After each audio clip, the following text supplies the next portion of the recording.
Wow, my cable bill is really high this month. It's over $9,000.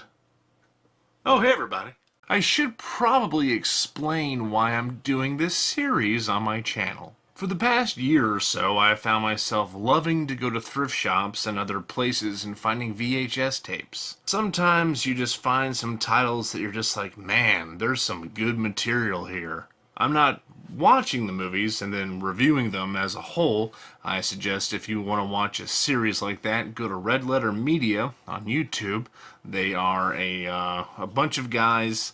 It's Mike Stoglossa and Jay Ballman, who are independent filmmakers who have created their own video production company based out in Milwaukee. To Adam Sandler's career. May he continue to make more films. Cheers. So that was...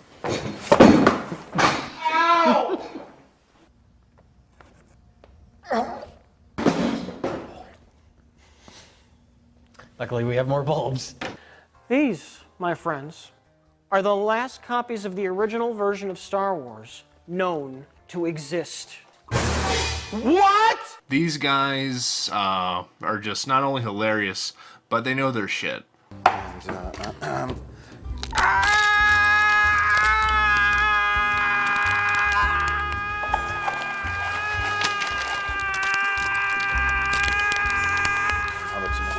This is good.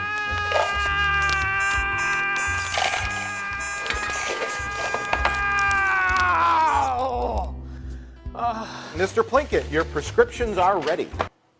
I'm a big fan. I've watched all their videos, and you will be a fan too. I suggest please subscribe to Red Letter Media.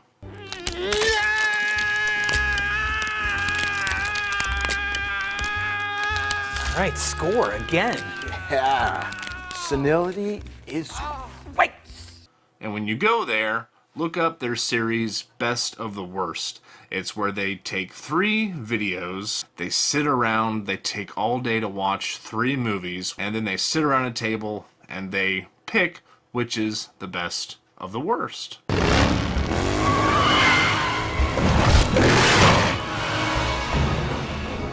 What? What? There it goes.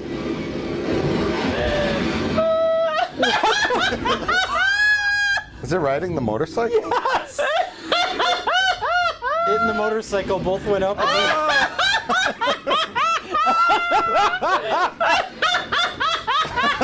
Oh my god.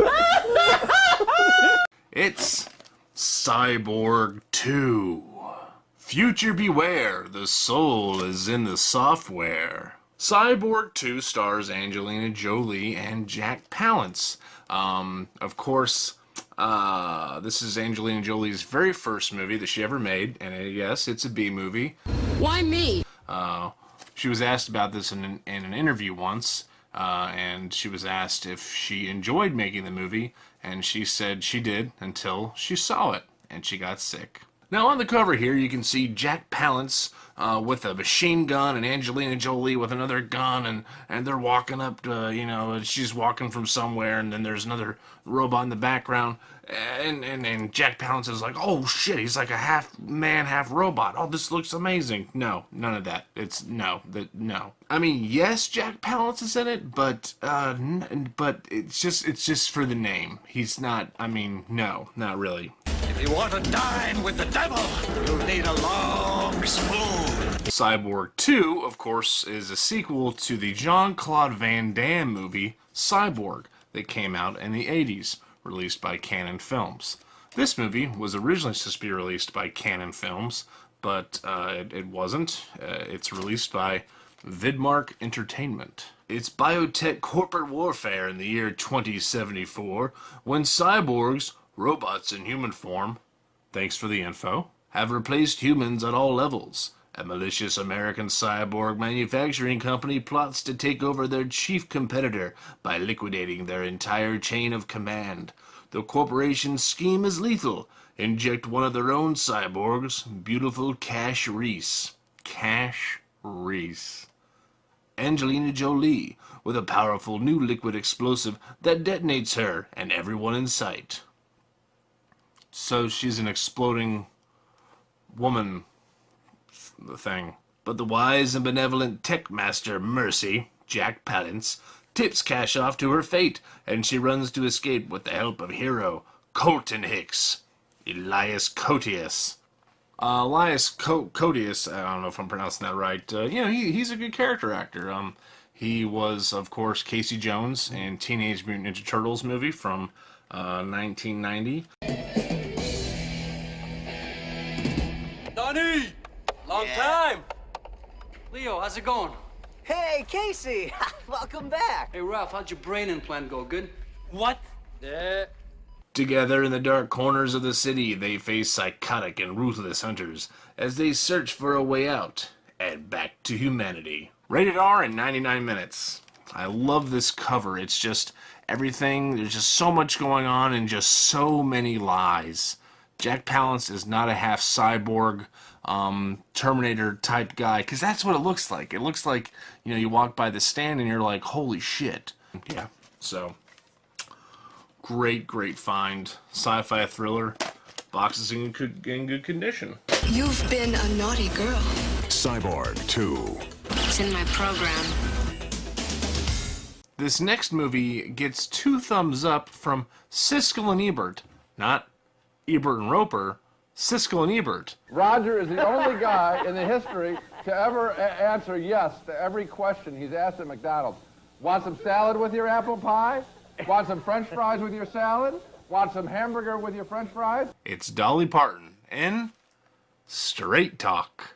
Sometimes a dog runs the wrong squirrel up the right tree.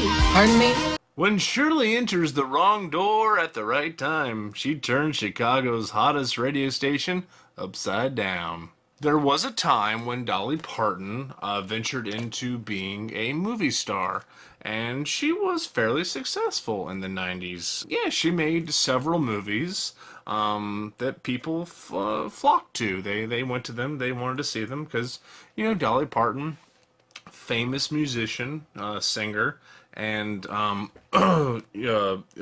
she has the movie also stars James Woods when he was kind of still starting out. The movie also stars one of my favorite actors who I still think is really unappreciated, Griffin Dunne, who was in the classic horror werewolf movie American Werewolf in London. Listen to me! Nurse! The supernatural, the power of darkness, it's all true. The undead surround me. Have you ever talked to a corpse? It's boring. And oddly enough, the movie also stars Michael Marsden, who became very famous for being in a lot of Quentin Tarantino movies, especially on Reservoir Dogs.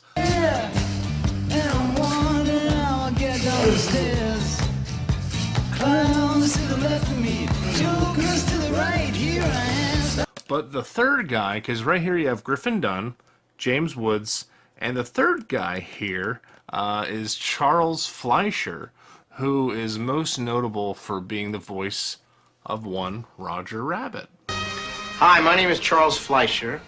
And my name is Roger Rabbit. Thank you, Roger. When down on her luck, country girl Shirley Kenyon, Dolly Parton, Steel Magnolias.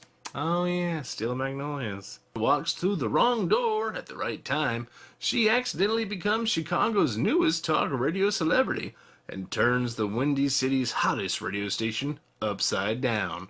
With her homespun wit and down-home advice, Shirley immediately wins listeners' hearts, but causes hilarious confusion for her ratings-conscious boss, Griffin Dunne, and comical havoc for the investigative reporter, James Woods, trying to uncover her mysterious past.